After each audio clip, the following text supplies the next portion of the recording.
Bueno, pues estamos en un nuevo video y este es como una estilo podcast o entrevista que todavía no tiene nombre. Bueno, quizás el nombre se lo voy a poner en el título cuando salga este video.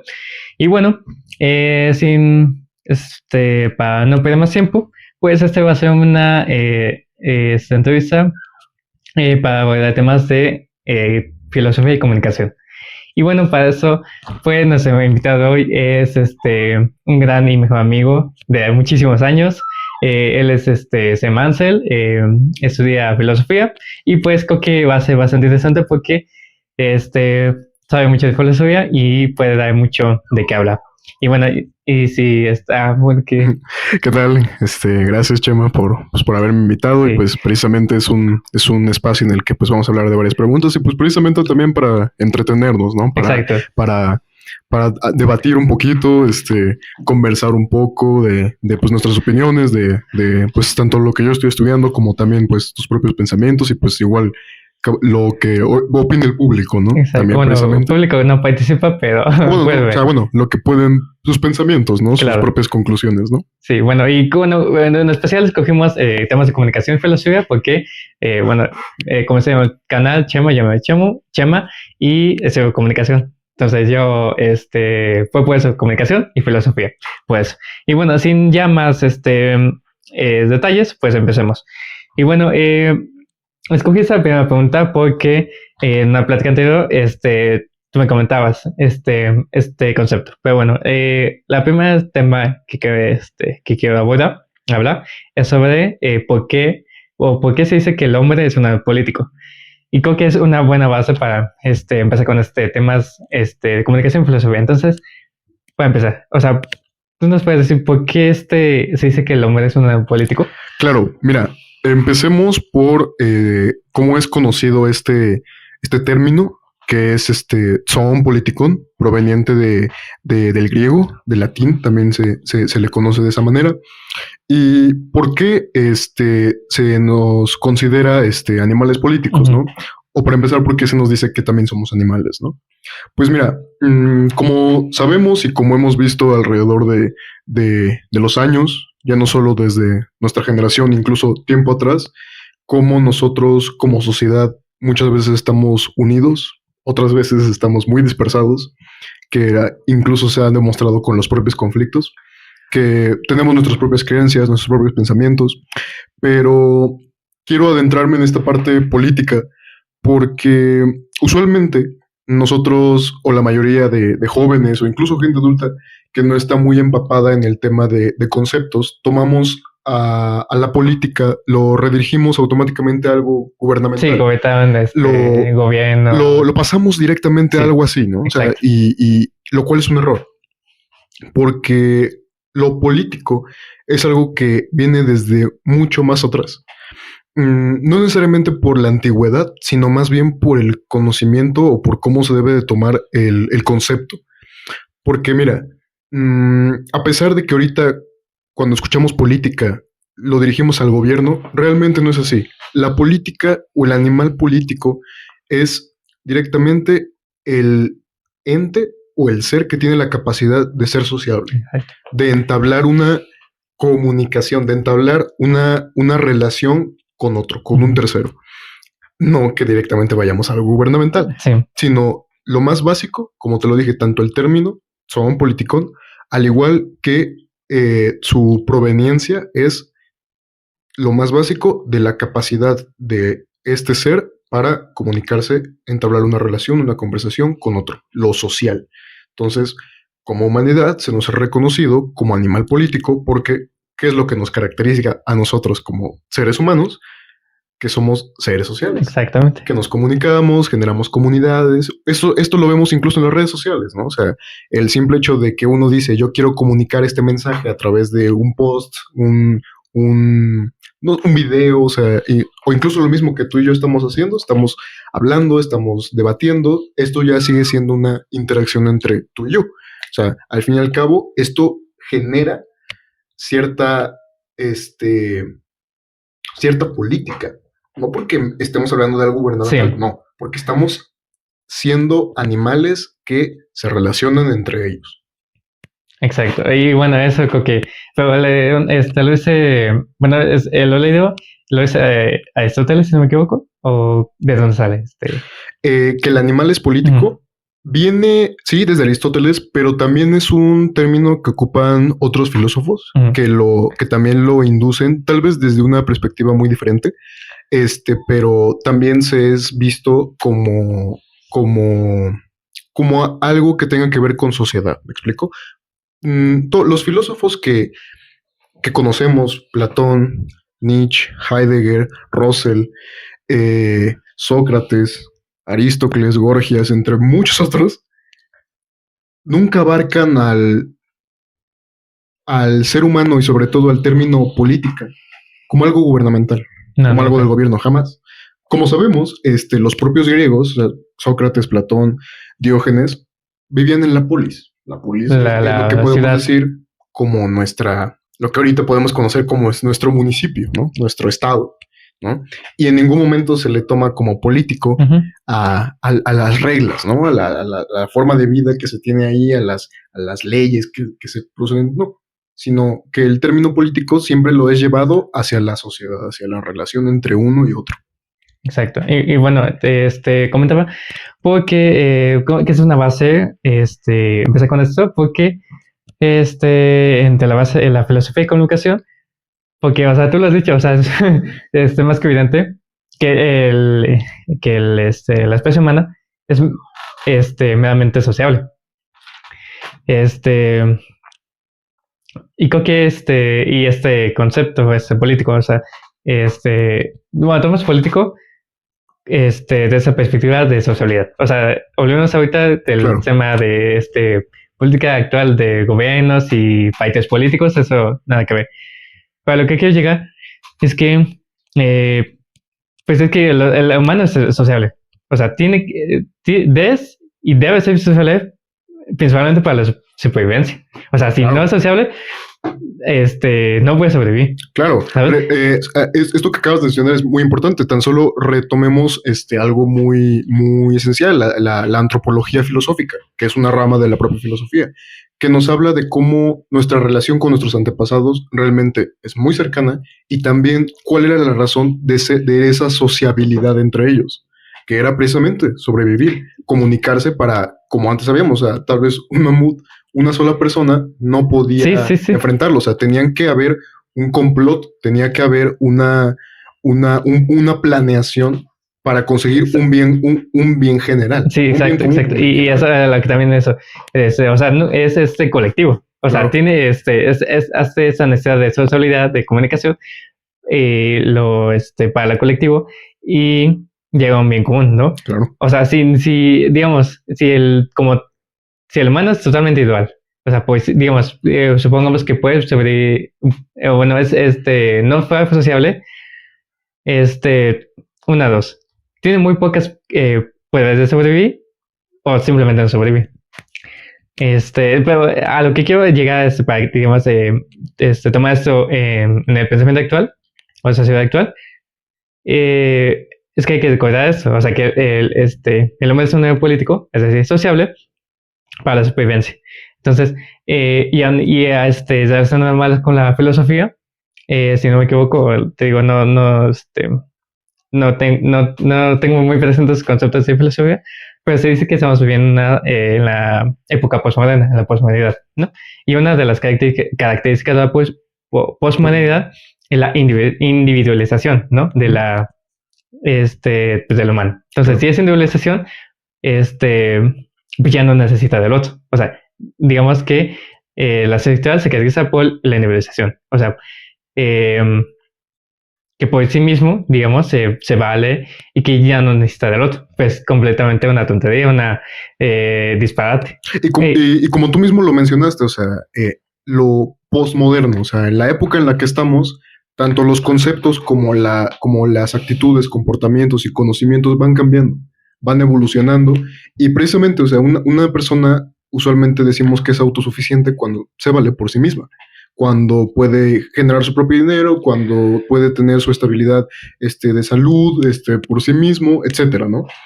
Pero si nos damos cuenta, antes de que una persona llegue a ese punto, ¿qué es lo que tuvo que pasar antes de eso? O sea, dependió de dos personas para nacer, ¿no?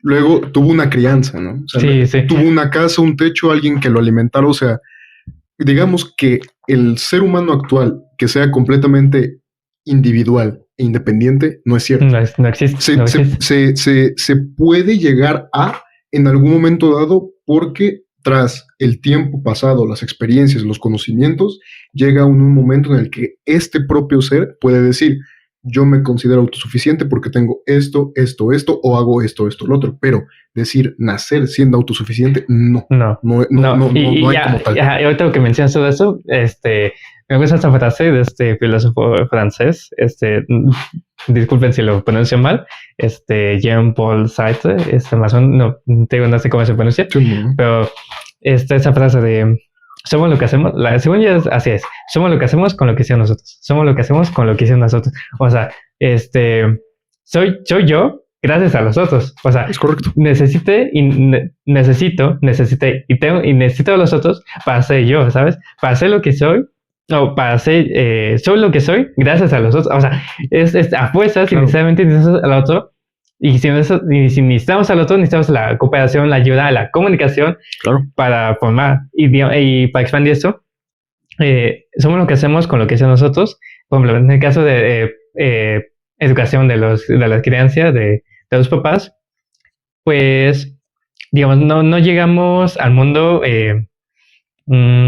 completo, digamos así, sino que desde la infancia, desde la educación temprana, los papás te dan dando valores, que como cómo debe comportarse, pues en general la moral, eso.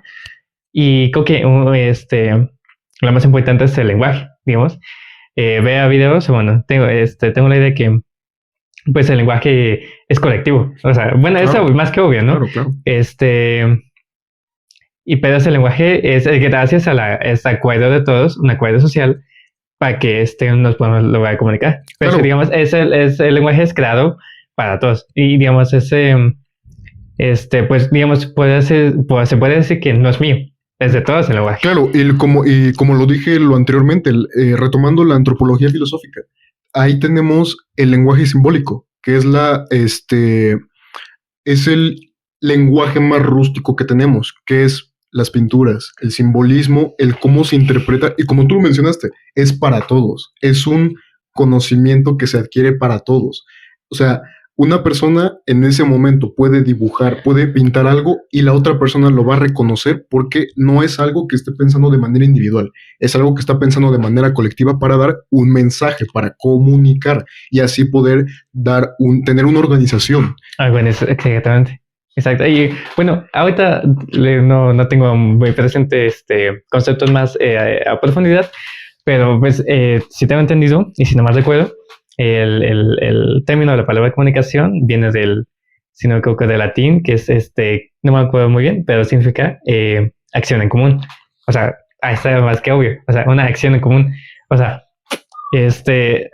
nace la comunicación para la supervivencia y es así para la supervivencia de todos. O sea, un bien común para no del individuo, nunca y jamás para un individuo, para uno propio, nunca para solito, sino para todos. Y eso es lo que ahorita estoy pensando, que es la posmodernidad. O sea, se quiere hacer el bien, o se busca el bien solo para uno o unos cuantos, no para todos. Y eso creo que entra el capitalismo, de que claro, busca el beneficio para unos pocos y hay mucha desigualdad para muchos. Y es que esa es creo que la sociedad que estamos viviendo está atacando, se está deteriorando la comunicación en general y la comunicación humana, porque si la comunicación es algo en común, una acción en común y una acción común para el bien de todos, pues lo que estamos viendo y lo que estamos viendo actualmente, nada que ver. Ya te dije, en la posmodernidad, en el capitalismo actual, se busca un bien para unos pocos, pero perjudicando a muchos. Es correcto. Sí, o sea, este concepto de cómo, de la búsqueda de poder, de cómo incluso nosotros como sociedad, como una especie en común, cómo nosotros, uno mismo busca el poder de tenerlo todo, ¿no? Viéndolo así, puede ser dinero, puede ser salud, o sea, hay muchísimos factores en los que uno puede decir, quiero ser más o quiero tener más que el otro. Y esto, básicamente, ahora sí, si lo vemos de un lado gubernamental, como tú lo mencionaste, solo se benefician unos pocos, a costa de las consecuencias de lo que le pasa a los otros, ¿no? Cuando se supone que lo correcto, por así decirlo, del que lo que debería de ser sería pues el que todos estén de acuerdo. Sí, busca un beneficio para la mayor parte. Que todos pudieran tener el mismo acceso también, ¿no? Porque algo básico que se ve actualmente también, por ejemplo, es el derecho a la educación, ¿no? O sea, que por cuestiones económicas, entre otras cosas, muchos no tienen acceso a ella. Que usualmente se ve como algo que todos y todas merecemos, ¿no? Y sí, claro, o sea, todos tenemos ese derecho de aprender, ¿no? Pero estas interrupciones, estas interacciones de poder entre otros para uno mismo, eso ya no está correcto, porque ya rompe esta sinergia de decir, si yo hago algo por alguien, lo hacemos para que otros que proceden de ello estén junto a nosotros. Exactamente. Y obviamente esto se rompe, este beneficio, esta coherencia, esta conexión entre todos se rompe porque preferimos o elegimos, porque muchas veces el preferir el poder o el preferir elaborar algo, obtener algo para uno mismo, siempre, estoy seguro de ello, es una elección. Una decisión. Es una elección que tú digas, yo quiero hacer esto porque a mí me beneficia en esto. Y seamos honestos, todos los seres humanos buscamos beneficio. Sí. Siempre, pero sí. Pero este beneficio se ha visto corrompido también por la sociedad. A pesar de que siempre el ser humano busca beneficio, también como sociedad, como seres políticos, también buscamos el apoyar a nuestra propia especie, nuestra propia sociedad, nuestra propia comunidad, y esto se ve en un grupo de amigos, ¿no? En la familia, sí. Entre otras cosas. Exacto. Y bueno, ahorita que hablando de eso, creo que me gusta esta frase, no me acuerdo dónde la leí. O no me acuerdo cómo va. Dice más o menos así de que lo que no es conveniente para la abeja, tampoco lo es para la colmena. O al revés, lo que no es conveniente para la abeja, para la colmena, tampoco lo es para la abeja. O sea, si algo no me conviene, tampoco le va a convenir a todo, digamos, en este caso, la sociedad. Y si algo no conviene para la sociedad, tampoco conviene para mí mismo, ¿no? Claro. O sea, repitiendo, se busca tanto el mayor beneficio posible para mí, pero también al mismo tiempo buscando para todos. Claro. Y bueno, ya para acabar este punto, pues solamente recuerda que se dice que el ser humano es un ser gregario, o sea que necesita de otros para sobrevivir. Ya ha sido desde siempre.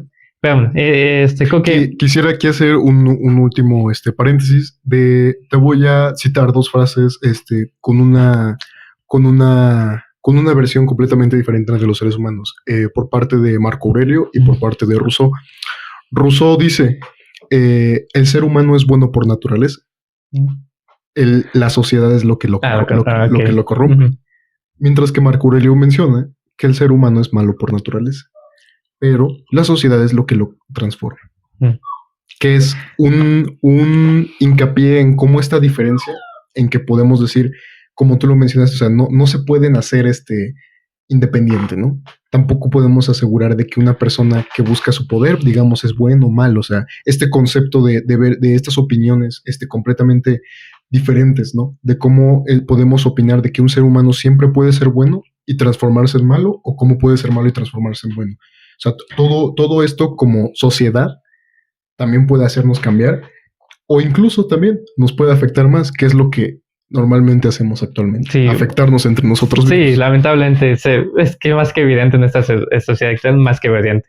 Y bueno, lo de debate de que si el humano es bueno o mal por naturaleza, creo que es bastante interesante, pero para otro momento, porque si no, nos sacamos el tiempo. Y bueno, pasamos a la siguiente pregunta. También esta pregunta surgió porque creo que un día que también igual estamos hablando, creo que la verdad tenemos opiniones distintas sobre este tema. Y bueno, la pregunta va, dice, ¿hay diferencias entre el lenguaje entre los animales y el lenguaje humano? Porque, te digo, ese día estamos hablando que si existe el lenguaje en humanos, si se comunican, bueno, si hay diferencia. Entonces, primero quiero que me digas tu postura, tu opinión, o bueno, cuál es tu Mira, argumento sobre esto. Actualmente voy a tomar dos ramas de ciencias, que en este caso nuevamente es la antropología filosófica y la biología. ¿Por qué? Porque, como mencionaste, o sea, estamos hablando de seres humanos y animales, ¿no? Entonces, mira, bajo mi punto de vista, en base a lo que he leído o en lo que yo he demostrado, porque, bueno, al menos yo he de decir que yo me he desarrollado en un ambiente natural, o sea, yo no soy de ciudad, entonces la mayoría del tiempo de mi vida siempre fue con animales, entonces soy más recurrente a eso, ¿no? Pero voy a ser racional, voy a ser práctico con los argumentos existentes, ¿no? Entonces, mira, bajo mi perspectiva, hay un lenguaje tanto en animales como en humanos. ¿Por qué? Bueno, en base a los humanos, como lo mencionamos hace un momento, tenemos una comunicación, ¿no? Tenemos un lenguaje.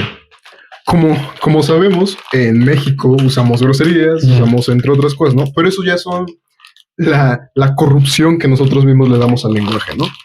Es lo que uno mismo decide hacer, ¿no? O el cómo implemento de las palabras. Hace poco acudí a un evento de literatura en la universidad en el que se retomaba mucho el cómo el uso del lenguaje puede afectar en la sociabilidad. Es decir, cómo el poder de nuestras palabras puede determinar más que nuestras acciones, ¿no? Okay. Y esto también va a repercutir en los animales, pero de una forma distinta. ¿Por qué? Nosotros tenemos la capacidad del habla, ¿no? Nosotros tenemos la capacidad de articular palabras y que yo soy el locutor y él es el receptor. O sea, si yo te digo algo, tú lo entiendes, tú me respondes, me regresas el mensaje, ¿no? O sea, es así de simple una comunicación entre un ser y otro, ¿no? Con los animales es más complejo, pero existe. Científicamente, todos los animales tienen un organismo, tienen un funcionamiento, ¿no? Para ellos mismos. Lo que siempre se ve en los animales es el lenguaje no verbal.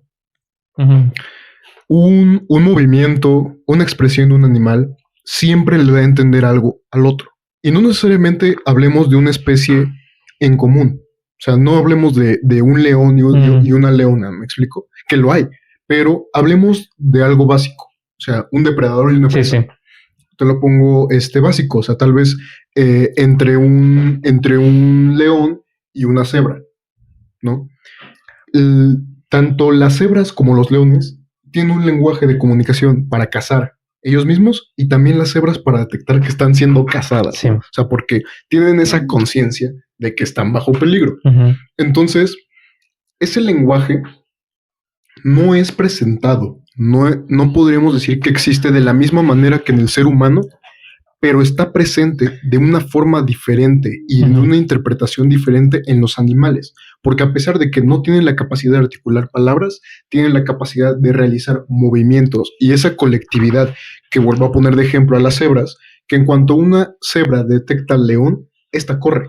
¿Qué es lo que hacen las demás? El grupo la sigue. O sea, entonces, a pesar de que no es de la misma forma, no se presenta y no está pasado a la realidad de la misma manera en que un humano se comunica, sigue estando presente, tal vez, como te digo, lo podemos llamar como lenguaje no verbal, pero al fin y al cabo siguen emitiendo un mensaje, por lo menos físico, para sus semejantes. Sí, ok, bueno, me gusta, pero digo, creo que desde la última vez todavía sigo teniendo dudas y ideas opuestas.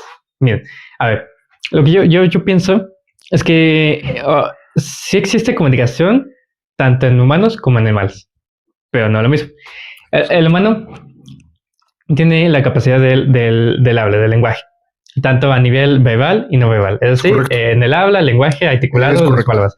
Y a nivel no verbal, escrito, ¿no? Por eso, bueno, temas Bueno, y el movimiento también, ¿no? O sea, también corporal o movimientos, eso. Sí. Bueno, escritura y eso, ¿no? Tenemos esas dos. Y que gracias a eso nos podemos comunicar. Y por eso existe este lenguaje, ¿no? Claro. Pero ¿qué pasa en el caso de los animales? O sea, sí se comunican, sí hay, por ejemplo, de una misma especie, pero yo considero que no existe un lenguaje, porque en el lenguaje tiene que haber ¿cómo se dice? Un acuerdo social para entender lo mismo, ¿sabes? O sea, pues existen los idiomas, ¿no? Que se ponen de acuerdo, bueno, hay a través del estado de va evolucionando, pero el caso es que hay un acuerdo social para entender lo que significa cada palabra. Y eso es lo que caracteriza el lenguaje humano. Pero en los animales, pues no existe este lenguaje, tanto hablado como escrito. Pero lo que me hizo cambiar un poco de opinión y expandir todo esto fue algo que se llama zoosemiótica, que es como una rama de la semiótica. Y bueno, en palabras generales, la semiótica es esta ciencia que estudia los signos. Pero entonces, no hay lenguaje, para mí, yo creo que no hay lenguaje en los animales, pero sí hay signos. Y gracias a esos signos, pues existe comunicación y por lo tanto supervivencia. Y estos signos, pues los reconocen los animales en cada especie, y gracias a ellos, de algún modo, existe la comunicación. Ahorita no recuerdo muchos ejemplos de estos, pero pues de algún modo ellos, cada animal o cada especie, como que entienden, ¿no? Claro. No sé si sean conscientes, ahí no me meto si sean conscientes, todo eso, pero entienden esos signos. Eso es mi... Bueno, mira, respecto a lo que mencionaste, a pesar de que yo estoy estudiando biología de forma autodidacta, tampoco puedo decir de su conciencia, ¿no? O sea, quién sabe. No voy a decir, yo no puedo dar una opinión porque pues no tengo mucha experiencia dentro del campo de los animales, o sea, pero lo que tú me comentas es que no existe un lenguaje en los animales porque no existe este acuerdo social, ¿no? Exactamente. Esto es lo que tú me estás diciendo, sí, del argumento del por qué no existe, del por qué no podemos decir que tiene un lenguaje un animal, una especie, ¿no? Bueno, ¿y si te dijera que sí existe un acuerdo social? ¿A cuál? Ahí te va. Te voy a poner de ejemplo básico a las hormigas. Uh-huh. Es, como tú has de saber, que es de las especies más organizadas y más versátiles que hay. Es un insecto, sí, pero sigue siendo un ser vivo, ¿no? Uh-huh. ¿Por qué te voy a decir que hay un acuerdo social? Mira, algo que tal vez voy a darte la razón es que nosotros tenemos la capacidad de dar una interpretación a ciertos conceptos. Uh-huh. Al dar una interpretación a ciertos conceptos, esto se vuelve en una forma de ver las cosas, uh-huh, en una forma de interpretarlas. Es como nosotros. Nosotros, al ver una libreta, le decimos libreta. ¿Por qué? Porque le dimos un concepto a este. Claro, porque creo que ya te estás metiendo al lenguaje. Pero, espera. Esto lo pongo de introducción rápida. Nada más para hacer esta diferencia que tú dices del acuerdo social, okay, ¿no? Ajá. Pero, volviendo a esto, al tema principal, el animal, a pesar de que no tiene, digamos, puesto existente un acuerdo social, sí existe de manera indirecta, de manera biológica, de manera física. Pongo de ejemplo las hormigas. ¿Por qué?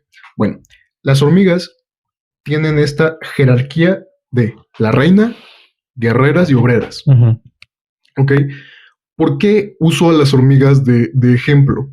Porque no sé si conocías, pero las hormigas desprenden un cierto aroma, uh-huh, para dar una guía a las otras hormigas. Sí, y esos son signos. Pero, son signos. Exacto. Pero te voy a decir por qué hay un acuerdo. Uh-huh. Para empezar, hay una jerarquía. Uh-huh. Y desde ahí ya hay un acuerdo de aceptación, y es social, porque las hormigas son un colectivo, uh-huh, que juntas funcionan. Sí. Una sola no sobrevive. Sí, eso ya está al igual que nosotros. súper entendido. Al igual que nosotros, ¿no? Sí. Entonces, te voy a decir, o sea, a pesar de que tienen estas funciones biológicas que se comunican, pero las propias hormigas distinguen cuál es la reina, cuál es la obrera, cuál es la guerrera. Sí. Entonces, quieras o no, ahí existe un acuerdo. Quizás no podamos interpretarlo porque, siendo honesto, como ser humano, interpretamos algo como nosotros queremos. Sí, pero es que, o sea, sí se entiende, como dices, una amiga distingue de las jerarquías, pero entonces, ¿dónde entra el lenguaje? O sea, ¿dónde está el lenguaje? Entre la interacción entre cada una. Porque, te lo voy a poner así, no sé si conozcas, ¿cuál es la función de la guerrera y de la obrera? Pues como si su nombre lo dice, ¿no?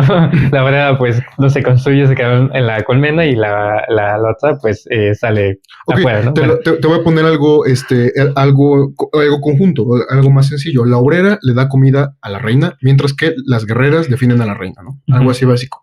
Ahí ya hay una interacción entre ellas. Sí. Y también un acuerdo. ¿Por qué? Porque a pesar de que siguen conviviendo, sigue habiendo este acuerdo de que a pesar de que convivimos en sociedad, se sigue habiendo esta distinción de que yo soy guerrera, tú eres obrera. Sí. Tú cumples. Tú cumples la función. Tú cumples tu función, yo cumplo mi función. Pero a pesar de eso siguen actuando en conjunto. Pero sabes que, o sea, yo también sigo distante de tu opinión porque, o sea, tienes que, entonces, eso es meramente biológico, o sea, ya no del lenguaje. Y el lenguaje no es meramente biológico, es un invento del humano para lograr ese supervivencia. O sea, el humano no nace con el lenguaje, con la capacidad del lenguaje. El humano lo creó. Exacto, sí. No es innato, ¿sabes? O sea, llegamos a un punto de la historia de la humanidad que creamos el lenguaje. Sí. O sea, que antes no existía. Entonces, por lo tanto, el lenguaje es un invento humano. Entonces, y no es meramente biológico. Entonces ahí está mi debate, porque, o sea, si dices que es biológico, pues esa interacción entre jerarquías y la amiga sabe de las jerarquías, pues es meramente biológico y ya no entre el lenguaje. Okay. Mira, ahí te va. ¿Recuerdas que te estaba diciendo sobre el cómo nosotros como seres humanos le dimos un nombre a esto? Le dijimos libreta. Sí. Es exactamente lo mismo, como tú lo dijiste. Nosotros creamos el lenguaje. Nosotros creamos el concepto del lenguaje. Nosotros le dimos una interpretación del lenguaje. Yo uso esta forma de decir lenguaje para la comunicación biológica que existe entre los animales.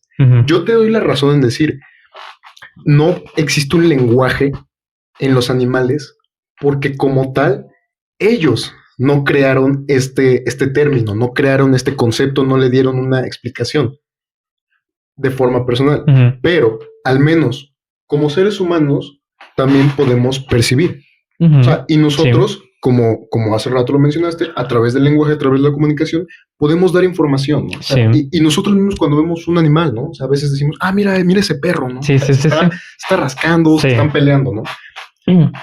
Pero como tú lo mencionaste, o sea, al igual que los animales tienen un límite, nosotros también tenemos un límite. Tenemos nuestro lenguaje, ¿no? Sí. Pero nuestra limitante es que no actuamos de la misma manera biológica que el animal al que estamos viendo o el que estamos percibiendo. Entonces, uno mismo, a través de nuestro lenguaje como seres humanos, le damos una interpretación humanizada a lo que es o está haciendo el animal. Entonces, mira, yo puedo decir que existe un lenguaje en los animales a pesar de que no existe. Pero yo digo, existe un lenguaje porque bajo mi enseñanza o bajo mi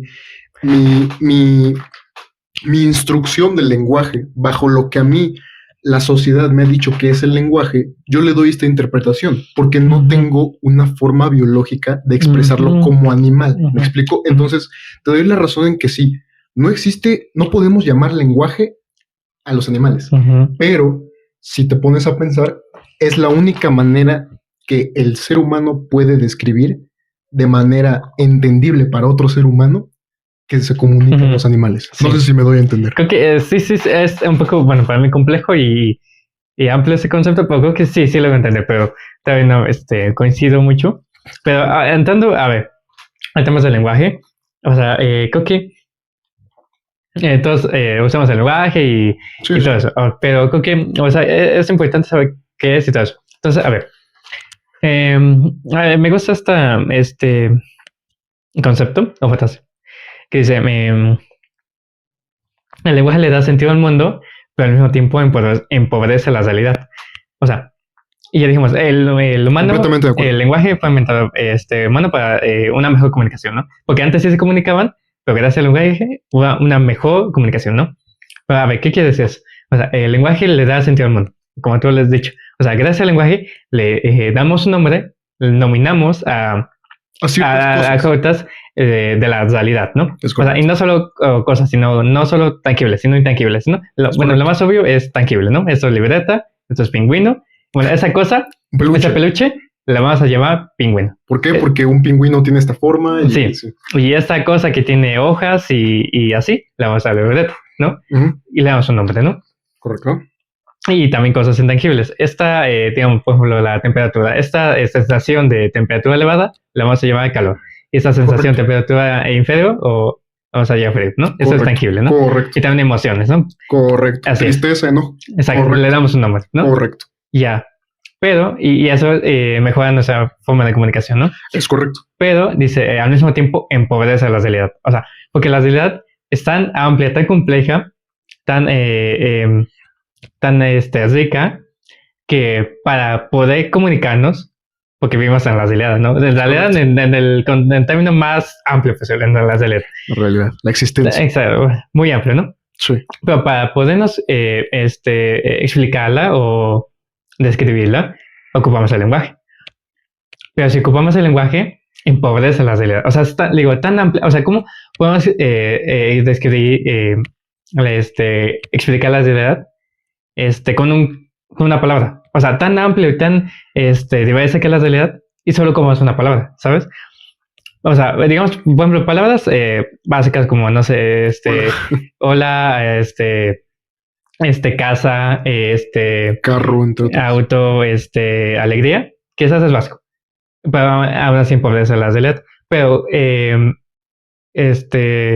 conceptos tan más digamos, complejos y digamos ambiguos como, no sé, libertad, amor, democracia, ética, y todas esas palabras un poco más complejas, pues es como podemos, incluso el lenguaje, ¿no? Como con una palabra podemos referirnos a algo de la realidad, ¿sabes? O sea, sí se puede, pero es que con una palabra no basta, ¿sabes? ¿Y si te dijera que no podemos y a pesar lo hacemos? Sí, eso también, o sea, sí, no podemos, eso es lo que nos ayuda el lenguaje, ¿sabes? O sea, no es capaz de captar toda esa realidad, pero empobrece, digamos, reduce la cantidad de realidad. Y te voy a decir por qué. Porque al igual como animales políticos, te digo, está esta necesidad de poder y controlarlo todo. Nosotros, por la propia necesidad de saberlo todo, le damos un concepto a todo. Y como tú lo mencionaste, esto que menciono de esta necesidad de darle un concepto a todo lo que nos rodea, es precisamente lo que empobrece la realidad. Tenemos tanto el ser humano la necesidad de darle una terminación a algo para nuestra propia seguridad, nuestra propia supervivencia y entendimiento, que lo que realmente es algo o la existencia de algo la empobrecemos nosotros mismos, ya no solo por el hecho de darle un término, ¿no? Sino porque buscamos únicamente esta supervivencia del ser humano y no buscamos más allá de esto que tú llamas realidad, ¿no? Uh-huh. Y este empobrecimiento, estoy completamente de acuerdo, existe y lo sigue habiendo con todo lo que conocemos. No, pues es que eso es parte de una característica del lenguaje. O sea, sí o sí empobrece la realidad, pero tiene esta idea de... Ay, híjole, te me olvidó la idea. Pero tenía una idea. Pero ¿sabes qué? Después de esa plática que fue hace un montón de meses, todo este debate, también leí un libro en un libro de semiótica, citaron a Heidegger, y la verdad no entendí nada, no mucho okay. de ese texto, pero solamente me quedé con esa idea de que dice que algo así que decía que el lenguaje está antes del hombre. O sea, el hombre el lenguaje no habita en el hombre. El hombre habita en el lenguaje. Entonces, la verdad, no entendí mucho el texto. Confuso. Sí, la verdad, así que intenté entender, pero en ese momento, la verdad no. Tu mente murió. Mi única interpretación de esa, de esa frase. Dice, o sea, en lengua filosófica, obviamente, pero la verdad me costó. Entonces, la interpretación que le doy es como, o sea, se dice que el lenguaje está antes del hombre, o sea, ¿cómo es posible? O sea, o sea, ¿cómo puede ser que el lenguaje está antes del hombre y que el eso no, como que no le entiende mucho. Pero quizás algo de que dice que el hombre habita en el lenguaje y no el lenguaje habita en el hombre, es que digamos que el lenguaje es más, ¿cómo es eso? ¿Amplio? No amplio, mm, no sé si es de algún modo superior o... ¿Riguroso? No, tampoco.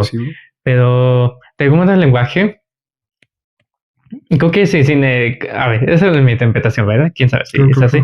Que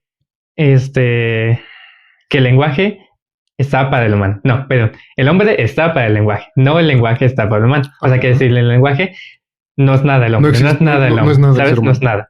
Esa es la interpretación que le doy. No sé si tengas esta otra interpretación de esto. Pues mira, de hecho, puedo compartir con Heidegger la idea, porque como lo mencionamos anteriormente, como tú mismo, la postura que defiendes sobre que no existe un lenguaje en el animal, es lo que nos hace humanos. Una de las cosas. Entonces, creo yo, o sea, o al menos yo lo puedo interpretar de la manera en que, pues, el hecho de que nosotros podemos definir algo como lenguaje o de que el lenguaje esté en nosotros, existe en nosotros, es lo que nos define como seres humanos.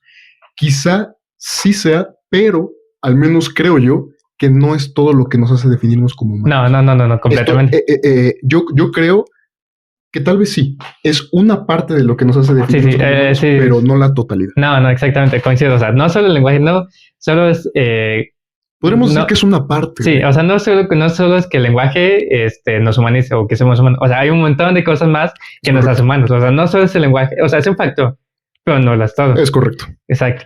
Y bueno, creo que vamos, dimos muchas ideas, un poquito muy distintas, pero vamos a pasar a la siguiente pregunta. Y vamos, bien, y bueno, a ver, para la siguiente pregunta, que considero que tiene mucho que ver con la comunicación.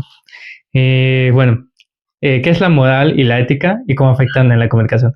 Y bueno, creo que obviamente es tan sonado y creo que tan evidente y tan común estas palabras como moral y ética, pero creo que para fines de esta entrevista y esta plática, sea buen inicio definir qué es o cómo hay que entender la moral y ética. Entonces, para ti, ¿cómo puedes definir estos conceptos?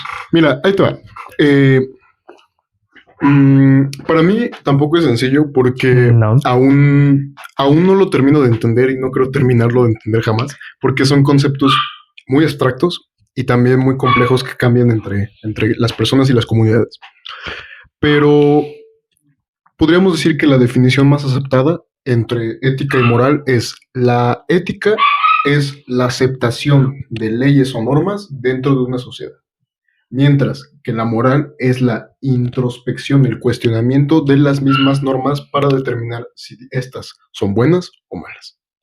Y obviamente dentro de estas dos también tenemos ciertas subramas de la ética profesional, la metaética, entre muchísimas otras cosas, ¿no? Pero nos centramos en lo básico, ¿no? La ética y lo moral. Como te digo, si lo pasamos a esto más actual, es esto, o sea, la ética es el cumplimiento, mientras que la moral es el cuestionamiento de este cumplimiento. El cuestionar este cumplimiento con el fin de decir, a ver, si esto que estoy haciendo en base a mi cotidianidad, de que yo digo, si yo voy a la escuela, por un ejemplo básico, es bueno porque en un futuro me va a ayudar a esto. O sea, lo ético sería ir a la escuela. La moral entra en el momento en el que uno cuestiona esta regla, esta ley, esta decisión que se nos da por obligación, porque pues como sabrás, o sea, nosotros no elegimos ir al kinder, no elegimos ir a la primaria, ¿no? O sea, siempre nuestros padres nos han dicho, o sea, tú tienes que estudiar porque en un futuro tienes que vivir, tienes que ganar dinero, ¿no? Es lo que siempre se nos dice. Esto es por parte ético, pero cuando nos detenemos a cuestionar si el hecho de la educación o el hecho de ir a un lugar donde hay más personas y nos enseñan algo, conceptos, entre otras cosas, Entra la moral en el momento en el que cuestionamos si esto que se está haciendo, que estamos viviendo, es benéfico o no. Ok, bastante, bueno, creo que se entendí y bastante explicativo. ¿Cómo es esta palabra? Intangible, no, Tangible. Inteligible, ¿no? Ok. Ok. Pero bueno, digo, no sé, a profundidad y filosófica. Yo tampoco. Bueno, en mi caso, profundidad filosófica, estos conceptos tanto moral y ética. Pero a ver, bueno, no más quiero dar mi opinión, pero vamos a tomar tu caso, esas definiciones para hablar sobre eso. Pero no más quiero dar mi opinión. O sea, según yo tenía entendido que la ética era como obrar según tú, lo que tus valores, lo que piensas, tus ideales, tú, digamos, solo tú. Y la moral era como estos, cosas, situaciones o acuerdos sociales de una comunidad o de la sociedad para decir que si algo es bueno o es malo, ¿no? Pero algo que creo que... Bueno, hago un paréntesis rapidito, es que sí, o sea, sí es cierto, o sea, tal vez lo que yo te mencioné fue una forma muy estructurada, precisamente como tú dijiste, que fácil de entender, pero sí, o sea, la ética también se basa en este estudio del ser humano entre lo que es bueno y lo que es malo, o sea, esto que tú mencionas también es parte de la ética. Sí, pero te quiero añadir esto que dices que si cuestionar, ¿no? Que si esto lo que hace es Es de la, bueno. de la moral. Exacto, sí, está hablando de moral. Que es bueno el cuestionamiento. Entonces, o sea, aparte de que, bueno, digo, en mi opinión, esa moral es un acuerdo para el social para decir que si algo, esa práctica es buena o es mala, eso es la moral. Pero, bueno, para mí, bueno, pero ese cuestionamiento, o sea, ese cuestionamiento, o sea, ¿por qué sería bueno preguntarnos, o la moral se pregunta por qué lo bueno es bueno y por qué lo malo es malo, ¿sabes? O sea, ¿por qué lo que llamamos malo o por qué esas prácticas son malas en verdad? Sí, claro, o sea, ¿en verdad son malas o qué entendemos por malo? Es ¿Y por qué correcto. lo bueno es bueno o qué entendemos por bueno? ¿Por qué no está?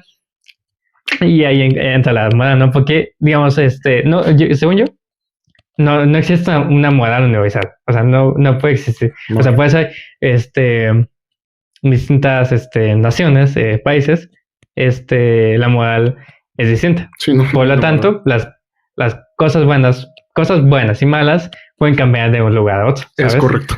Es correcto completamente. O sea, no hay una contradicción, un contraargumento que te pueda decir, porque sí, así es. O sea, no hay una moral universal y jamás la va a haber.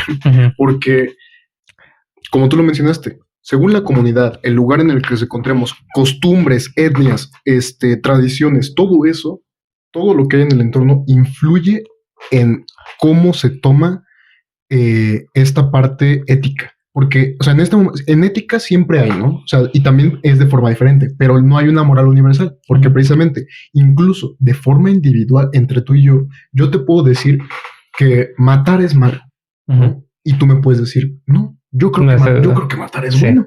O para mí, no es bueno ni malo, simplemente es un acto de quitarle la vida a otro ser humano, ¿no? Entonces, eso parte estoy completamente de acuerdo. O sea, no podemos tener una moral universal porque tanto los pensamientos y circunstancias cambian en todo momento, como las propias personas tienen una forma de ser diferente. Completamente. Y bueno, ya planteando esto, ¿cómo esto se relaciona con la comunicación? Bien, yo lo intento conectar de este modo. Más con la moral, porque, bueno, tanto la moral y la ética, ¿no? Esto de que si es que lo bueno y que lo malo, ¿no?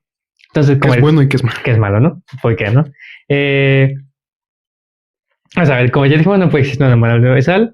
Entonces, así en resumidas cuentas, lo que quizás para alguien es bueno, para alguien es malo. Y para lo que es malo para él, para la otra es bueno, ¿no? Entonces, no hay ese conflicto, hay ese desacuerdo completamente e incluso opuesto, ¿no? Entonces, porque pues, no se pueden tener diferentes concepciones sobre una misma cosa, una situación, un comportamiento y ideas opuestas, ¿no? Sí. Entonces, si existe ideas opuestas o pensamientos que es diferentes entre entender qué es lo bueno y qué es lo malo, pues hay más conflictos. más problemas, más choques, incluso choques de intereses, muy general, en palabras muy generales, entre lo malo y lo bueno. Entonces la comunicación ahí entra, ¿no? Claro. Entonces, ya si no hay un acuerdo en común entre en común entre dos personas que no tienen la misma moral, pues hay más conflicto. Entonces, pero pues, digamos, existe la comunicación, ¿no? Pero pues cada quien defiende su moral, su postura, lo que es bueno y lo que es malo. Pero si hay más conflicto, pues se supone que la comunicación debe ser de un modo la mediadora o una mediación para llegar a un acuerdo, como es paso de la comunicación. Pero sí, pero entonces aquí va, no sé, mi cuestionamiento. Entonces, pero yo creo que la moral le gana en este caso, en este contexto, a la comunicación, ¿sabes? O sea, porque la moral es tan fuerte, como tan sujeta, tan inherente al humano, que yo defiendo lo que para mí es bueno y yo ataco lo que es malo.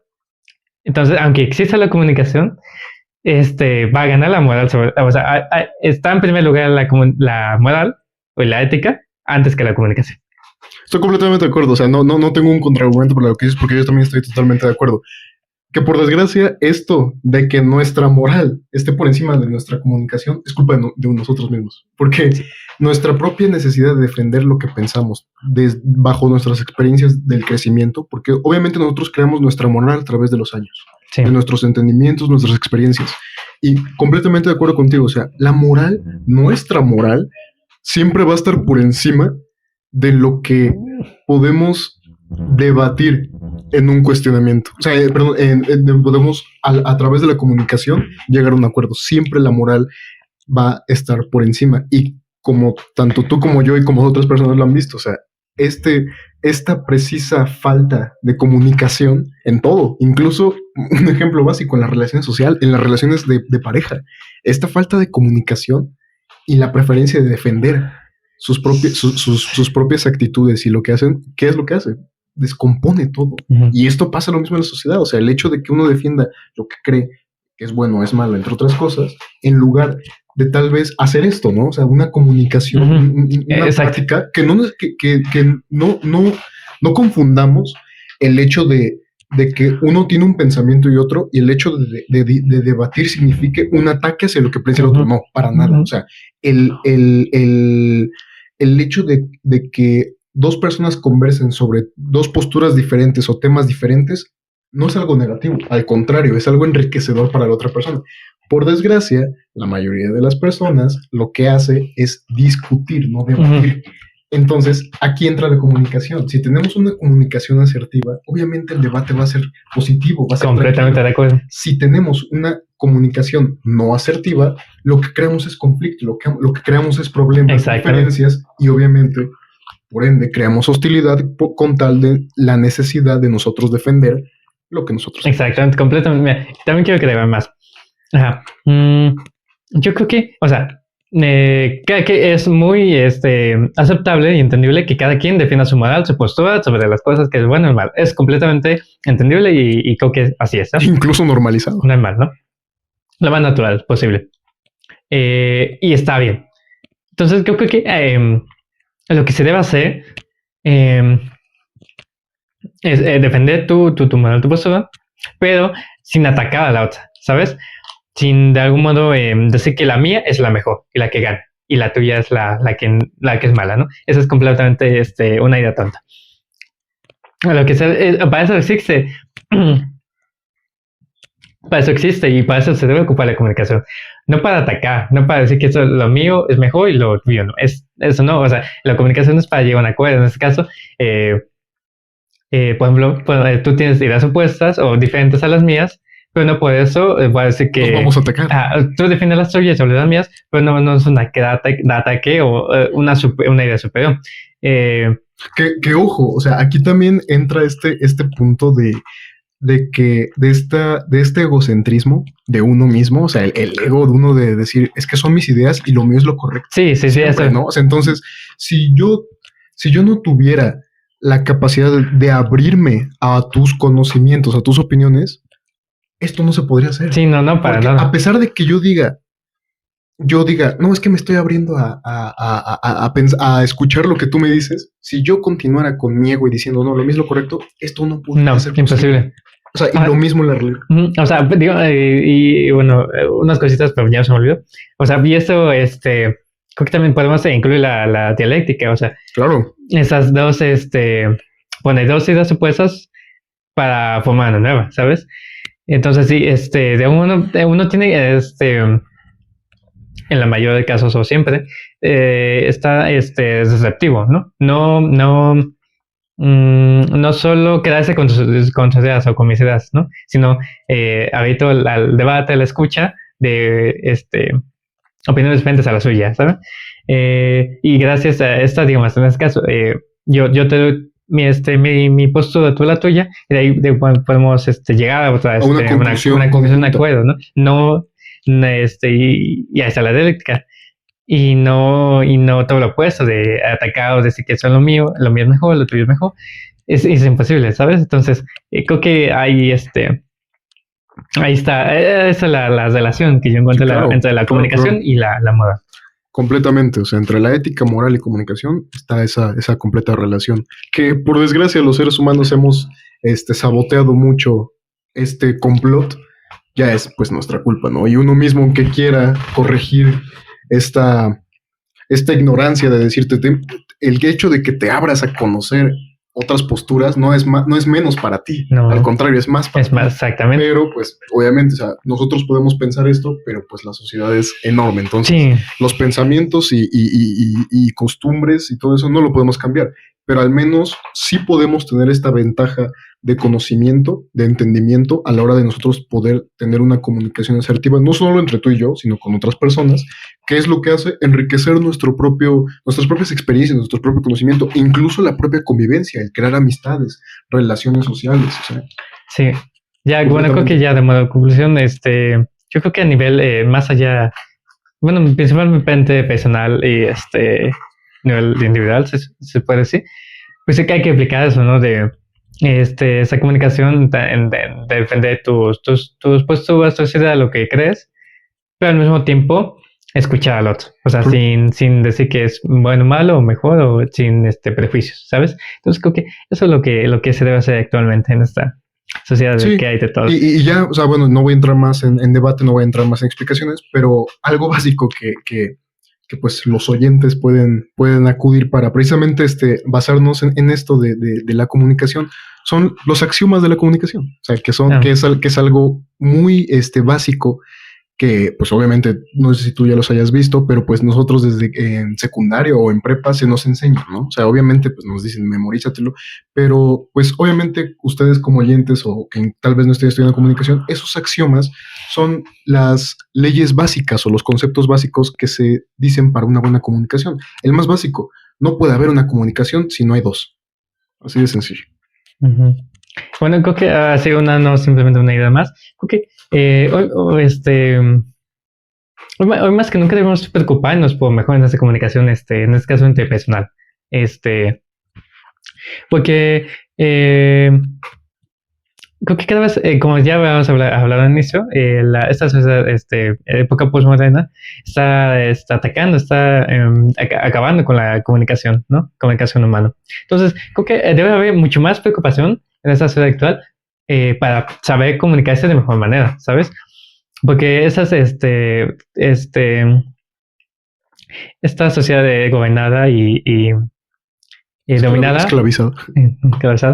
por estos medios digitales, medios de comunicación tecnológicos, estas tecnologías, pues acabando, no como tal, no está acabando con eso. Está tomando todo, se está corrompiendo. Sí, o sea, seguimos comunicando, no de la misma manera. Y para mí, creo que de una manera asertiva. Ajá, no, o sea, no, está acabando con la comunicación humana y natural de humano. Entonces, creo que ya es tarea de cada uno, da responsabilidad y obligación de cada uno, preocuparse para mejor comunicación, ¿no? Interpersonal. Y ya, obviamente, como ya es más que evidente, no solo para sí mismo, sino para los otros, o sea, para todos.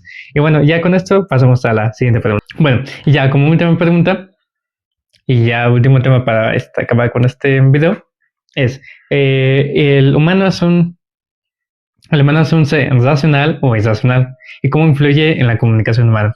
Entonces, creo que he leído varias cosas, pero creo que todavía no, bueno, en lo personal, todavía no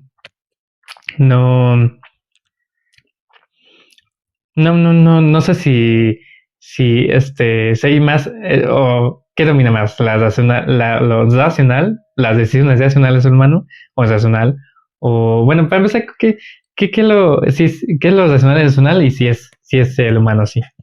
Ok, voy a mencionar algo rápidamente. Sí. ¿Recuerdas que anteriormente citaste a Heidegger diciendo que sin el lenguaje no existe el ser humano?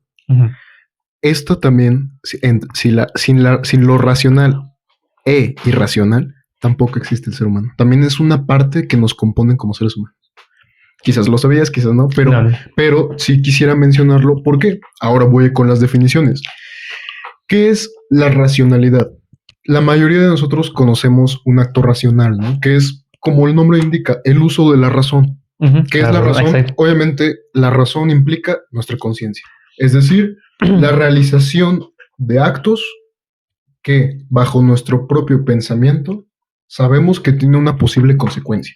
O sea, la racionalidad es todo acto, toda sensación, toda realización de algo o alguien con un fin específico, benéfico o no benéfico, pero siempre teniendo una conciencia del acto que se está haciendo, de la acción que se está realizando.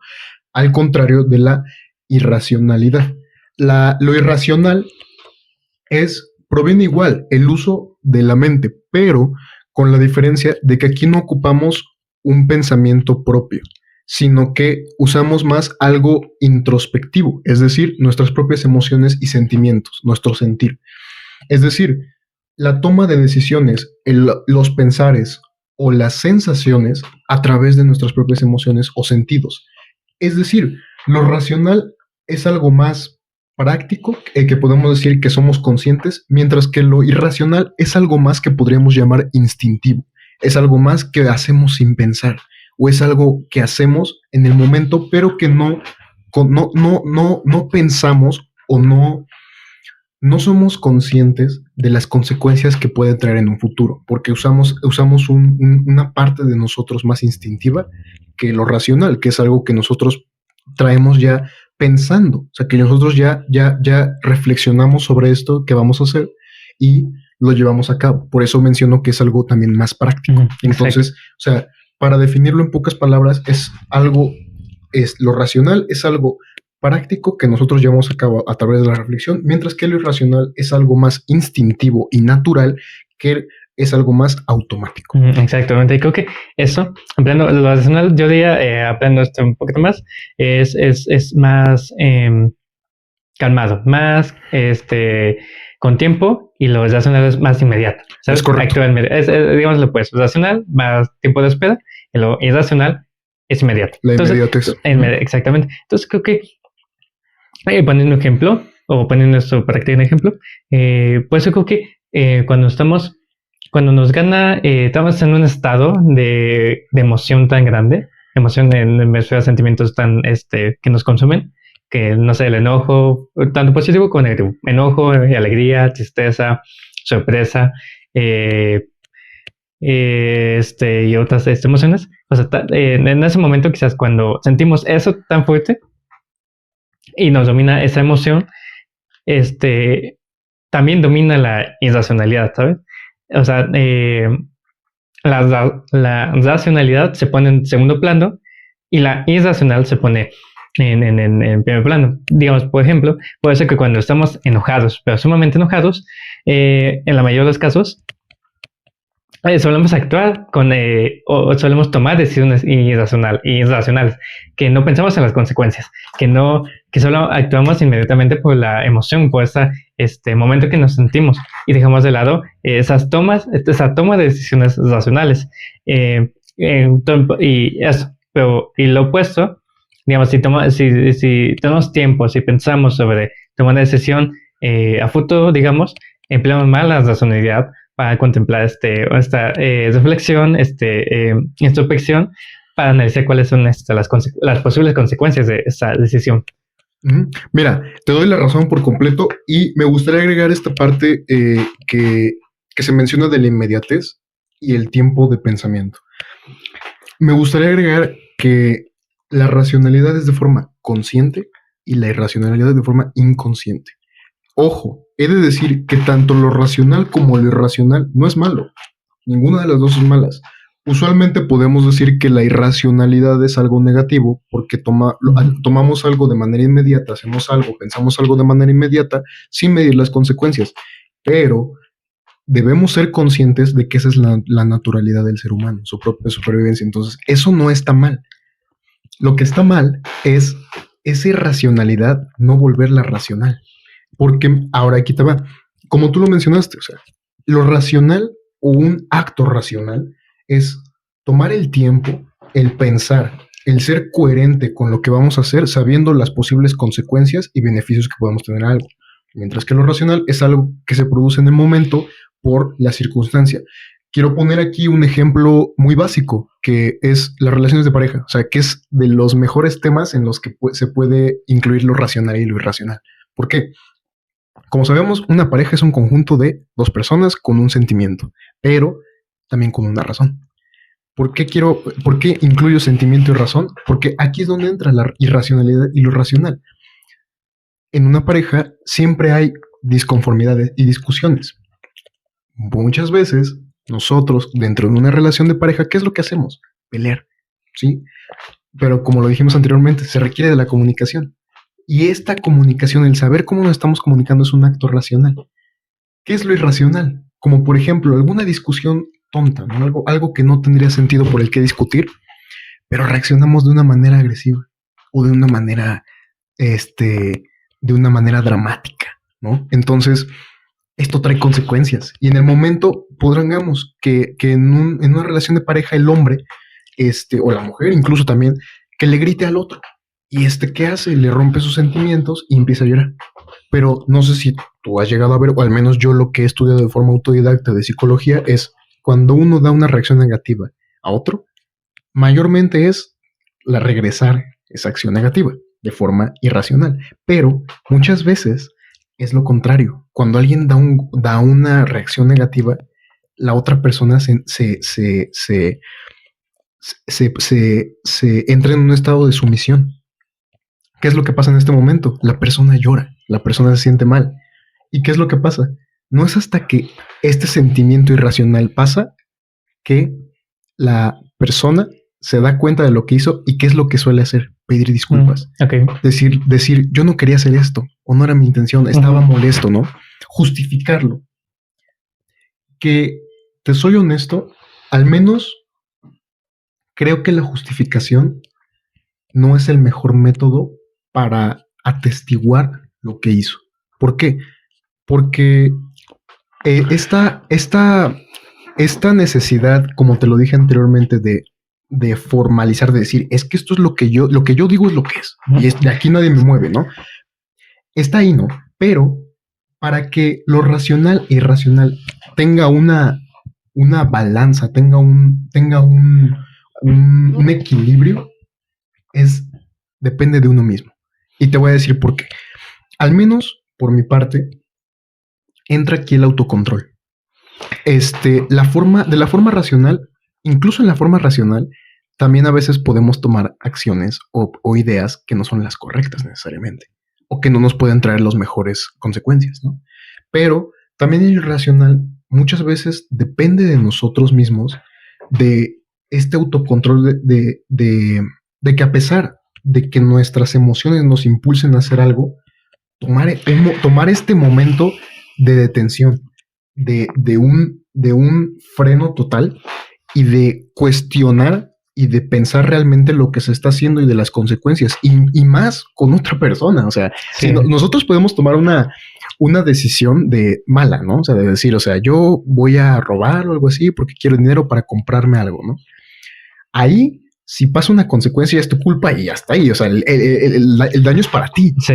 Pero cuando involucras a otra persona, ahí ya es un daño mayor. Sí. Y también, precisamente lo que te digo, la justificación no es suficiente para curar un daño hacia otra persona. Ya no solo de pareja, de amistad, de todo, de empresarial, de empleo. O sea el simple hecho de que, por ejemplo, o sea, tú y yo tenemos una amistad de años. O sea, si yo tomo una decisión irracional por impulso, yo no sé qué es lo que te puedo causar a ti.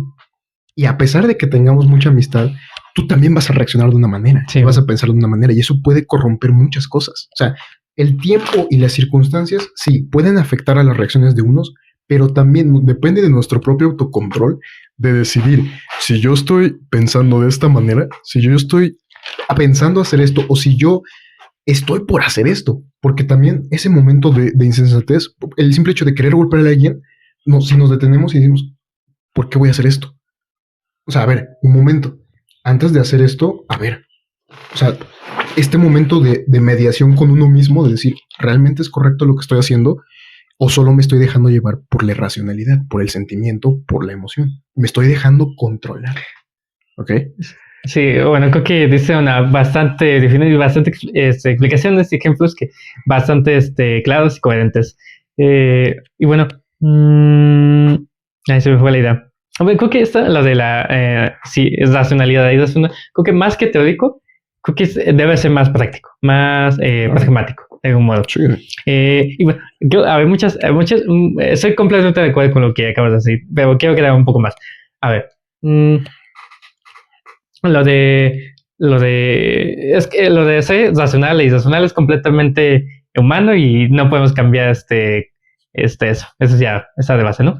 Pero sabiendo eso, podemos llevar como tú dices, llevar un autocontrol, esa convicción propia. Es correcto. Entonces,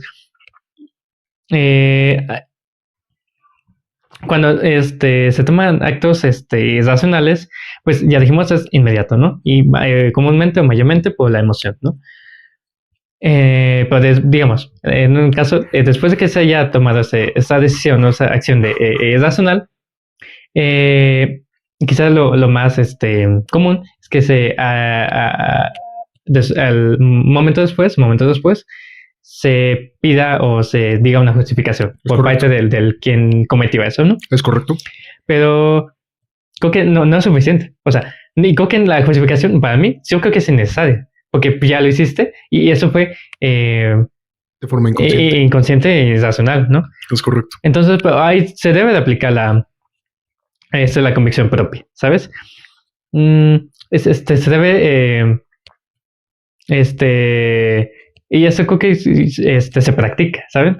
De algún modo, se puede decir, se practica la racionalidad, ¿no? Esta toma de decisiones conscientes.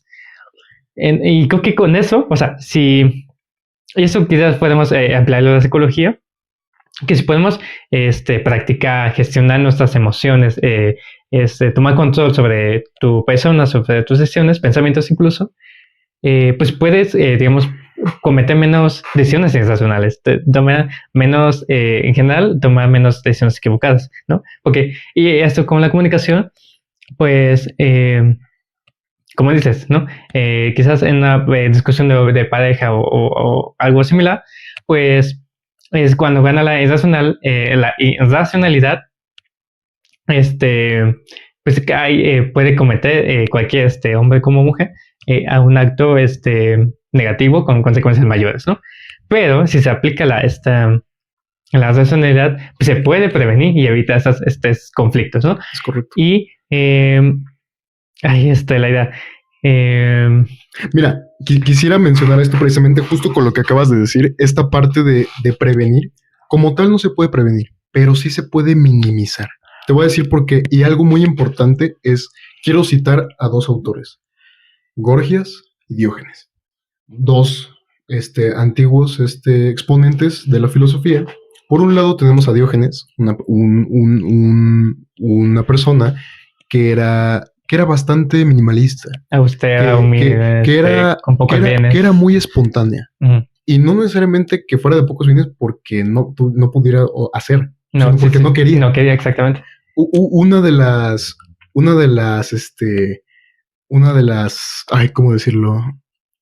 De las historias más, más resaltadas de Diógenes es esta que tuvo con Alejandro Magno, Ajá. que estaba él acostado tranquilamente, pasó Alejandro Magno diciéndole, oye, yo tengo todo el poder que quieres, yo te lo concedo, y él nada más dijo, quítate hasta para allá porque me estás tapando el calorcito que me da el sol. Exactamente.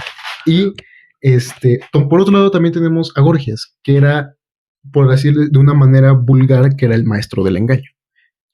Gorgias era una persona que se había especializado en fingir conocimiento para darlo a otros. ¿Por qué cito a estos dos, exponentes? Pues por un lado cito a Gorgias porque él habla mucho de este autocontrol.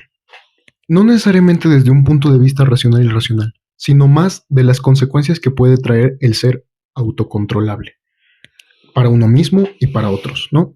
Mira, el tener autocontrol nos abre muchísimas puertas, incluso para nosotros mismos. O sea, ya no solo de manera social, sino de manera interpersonal. ¿Por qué? Cuando nosotros tenemos un autocontrol para situaciones de peligro, situaciones de emoción, el hecho de tener este autocontrol nos hace mantenernos austeros y conscientes de lo que estamos haciendo. Nos mantenemos en la racionalidad. Gorgias menciona que el tener el autocontrol ya no solo abre puertas, sino que también permite experimentar otras sensaciones y otras cosas que pasan en el momento que sucede la acción, que sucede el sentimiento. Entonces, muchas veces esto suele ser interesante porque Gorgias también mencionó que a pesar de que él era un maestro en la imitación de conocimiento, del creer saber, él menciona que no fue así desde un principio. Y tú también lo mencionaste, el autocontrol se entrena. Se practica, ¿no? Él menciona que para tener autocontrol, no es nada más de que hoy quiero tener autocontrol. No, imposible. No. O sea, no. Imposible. Que de hecho, para tener autocontrol, primero debes de ser irracional. O sea, cuando tú empiezas a cometer acciones por medio de la irracionalidad, te vas a dar cuenta que requieres de la racionalidad. He aquí donde entra el autocontrol. Pero para tener autocontrol, necesitas entrenarlo. Necesitas que a través de la continua realización de acciones irracionales, obtienes este autocontrol. Y no solo que lo obtienes, porque ya está ahí, lo desarrollas, lo transformas en base a lo que a ti te funciona. Eso por parte de Gorgias. ¿Y por qué cito a Diógenes? Es precisamente porque él lo vivió en carne propia. Como tú pensarás, Diógenes, al hacer esto con Alejandro Magno, pues él no sabía como tal quién era Alejandro Magno. Tal vez él no tomaba en cuenta el poderío que tenía, que podía caer en su consecuencia. Que él que él lo dijo, dame chance porque me estás tapando el sol, ¿no? Sí.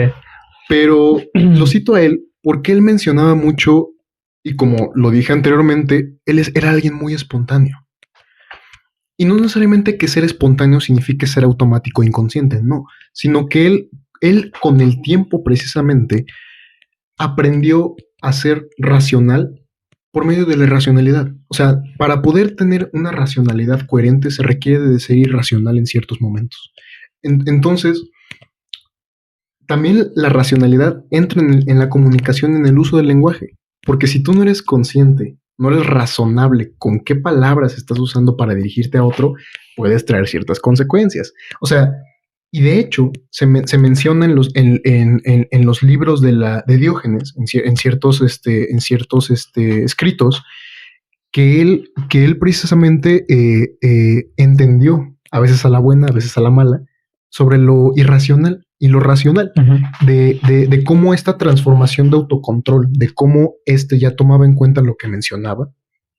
Porque como vemos, con Alejandro Magno lo decimos así quítate porque me estás apartando del sol, pero también depende mucho de la forma en la que se lo dice. O sea, porque nosotros podemos decir una forma, me das permiso, me estás tapando, y de otra forma podemos decir, quítate. O sea, me estás estorbando, ¿no? Eso cambia completamente la reacción del otro. Entonces, cito a estos dos autores, cito a estos dos exponentes, porque creo que son una versión viviente de esta parte de la racionalidad y la irracionalidad y de cómo todo esto puede ser mediado y cómo la irracionalidad puede ser controlada a través del propio conocimiento de uno y de decir, yo debo de tener autocontrol, ya no solo para evitar problemas, sino para también yo tener un beneficio futuro.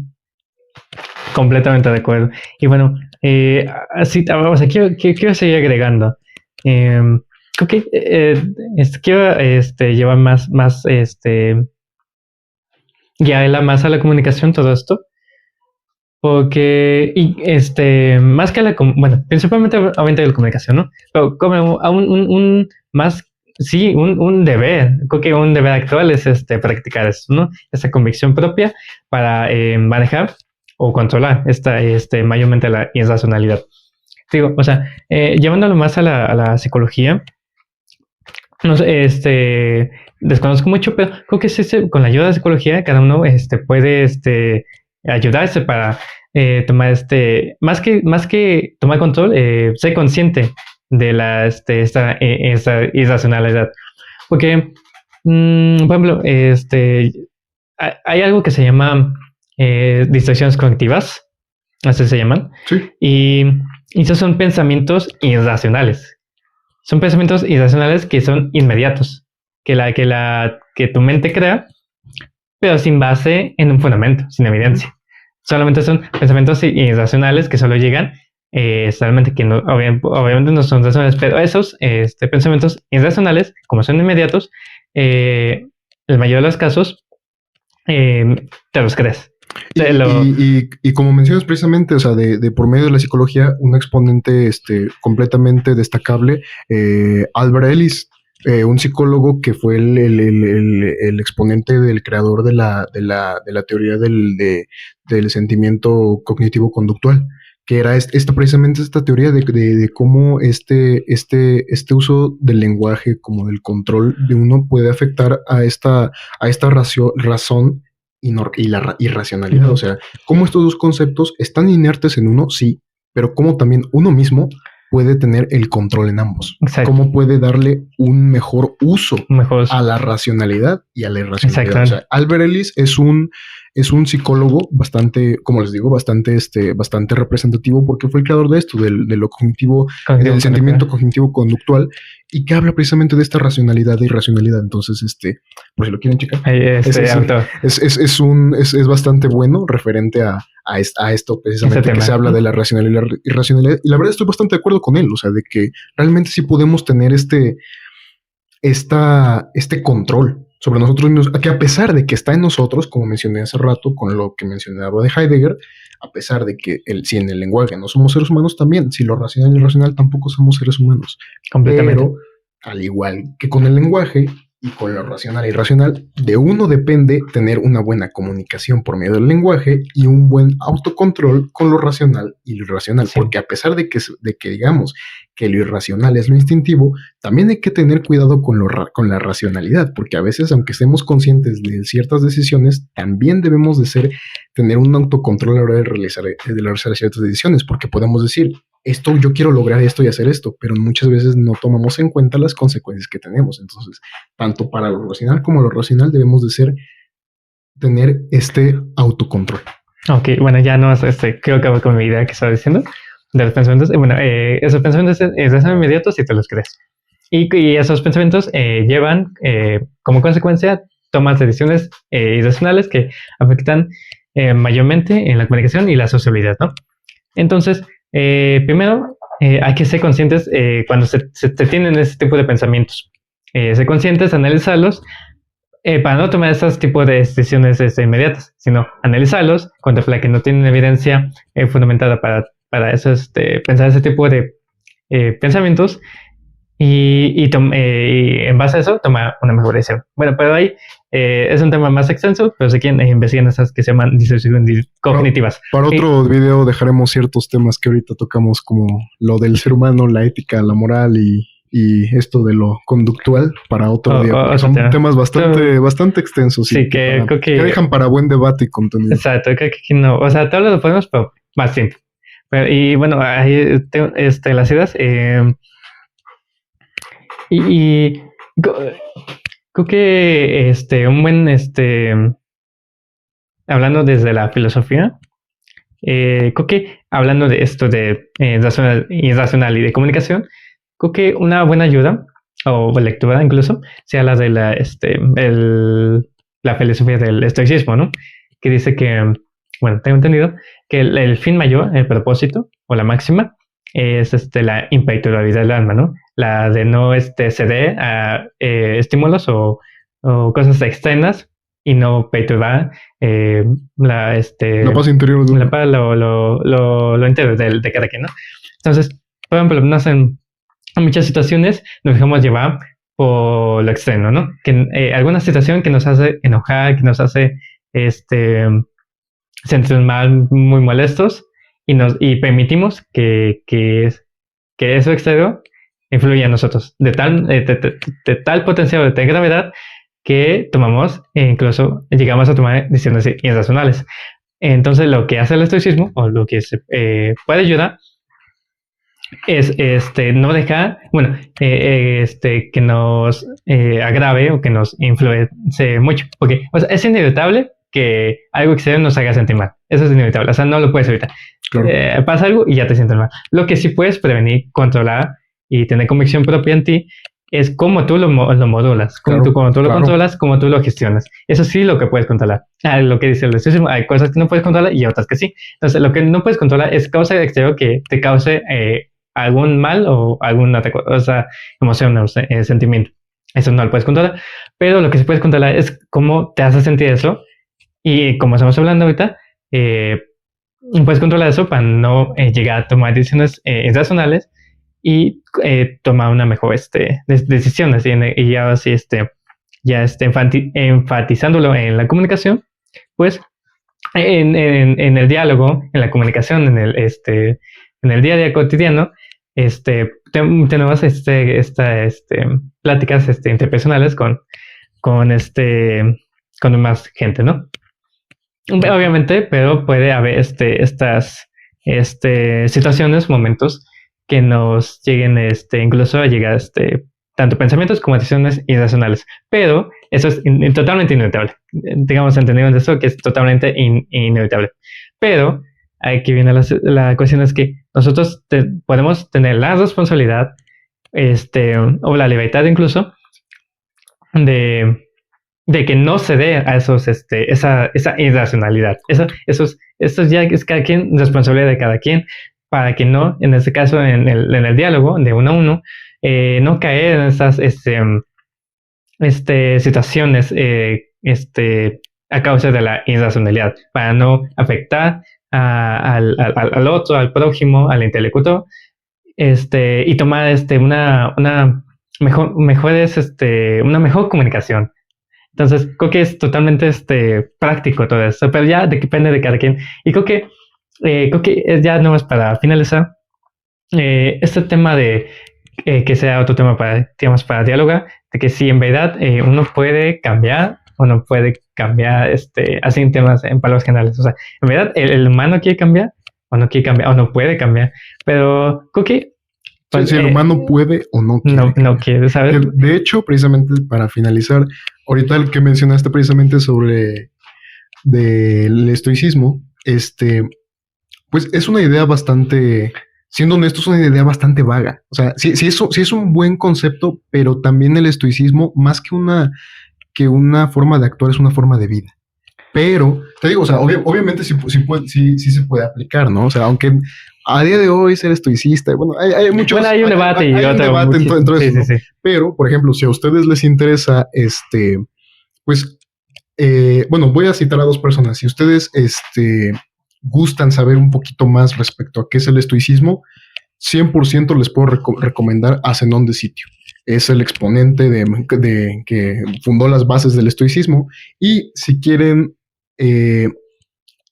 a un autor que hable de su experiencia siendo estoicista, les recomiendo las meditaciones de Marco Aurelio. O sea, son dos libros en los que pueden ver un poquito de lo que habla Chema referente a este uso del estoicismo. Pueden acudir a Zenón de Sitio como un creador de las bases de esto precisamente. Y si gustan ver a alguien que llevó a cabo estas bases en su vida, pueden leer las meditaciones de Marco Aurelio. Sí, bueno, creo que obviamente la descripción es muchísimo más amplio que todo lo que ahorita acabo de decir, es muchísimo más amplio. Creo que es de conocimiento o de interés que cada quien investigue más, porque es muy amplio y no solo es eso de la amplitud del alma y de que control, aunque creo que ahorita lo digo solamente para modo práctico, lo más práctico posible, porque es muy amplio. Y bueno, creo que hasta aquí ha llegado la hora de finalizar este video, esta plática que es bastante interesante, bastante de algún modo fructífera, que analizamos, agradable, más que diálogo, es como más disfrutar, más dialogar, más convivir exactamente. Y creo que expusimos varias posturas, argumentos, varios temas que bastante interesantes a mi consideración. Un invitado bastante intelectual y sabedor de estos temas. Gracias. Que nos puede ayudar para... Y eso que me falta mucho. Más, ¿verdad? Para estudiar bastante. Más. Pero gracias, eso me halaga. Que nos ayudó a, pues, ampliar y poner una base sobre estos temas en comunicación y filosofía que tomamos en este video. Y bueno, pues bastante agradable, bastante bueno y divertido, pero hasta aquí hemos llegado y quizás en algún momento después o quién sabe cuánto tiempo pase para hacer otro video de ese tipo de temas. Ojalá lo más pronto posible. Quizás ahí veremos y pues hasta aquí hemos llegado y muchísimas gracias por el video. Pues quedas hasta aquí y bueno, creo que tienes una página que subes tanto contenidos, filosofía y fotografía, ¿verdad? Sí, es una página en donde subo un poquito de contenido de ya no solo de fotografiar, sino también tener ciertas referencias a autores de libros, de cosas que hago respecto a este estudio de comunicación, filosofía y también sobre biología y psicología. Entonces por ahí si gustan checar, es philosophy_snapshot en Instagram. Entonces ahí subo contenido un poquito vago, pero referentes hacia ciertas cosas que leo en mi día a día o ciertas frases de autores que pues tal vez les pueda interesar. Y pues precisamente esto básico que hablábamos de la realidad, de que pues precisamente apreciar a veces lo que nosotros mismos a veces dejamos vago por ahí, ¿no? Y pues sobre todo pues te agradezco, Chema, por la invitación. Sí. Fue un placer, ya tenía bastante tiempo que no nos veíamos. Sí. Y pues ojalá este formato de video, este tipo de pláticas se puedan repetir, pero pues sobre todo muchas gracias por la invitación y por tomarme en cuenta para debatir un poquito de estos temas bastante extensos. Es más que nada para que la gente lo vea, para que pues se interese, vea, conozca esos temas. Sin más por el momento, hasta aquí hemos llegado. Adiós.